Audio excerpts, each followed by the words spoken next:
Ano? Ano na? Okay na? Baka yung may-ari nandito. Tara na din, ilagay mo na sa ano. Mamahuli tayo ng may-ari. Tago natin. Itago mo. Tulog pa naman. Tulog pa silang lahat. Ito pa yung nakuha namin. Ang dami, diba? Nakuha o ninakaw? Uy, sabay yan sa binayaran natin dito. Ito ang cherry. Pero ang totoo guys, hindi po namin ninakaw yan. Kasama yan sa ano, pag-stay mo dito. Swerte mo na lang kung maabutan nyo pa yan. Kung meron pa rin bunga. Ko na sa... Ilagay yan sa garapon. Sa garapon. Dito ko dapat mag-ano.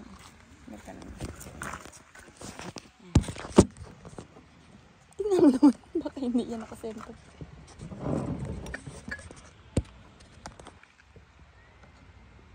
Slow mo lang yung pagpatak-patak nila.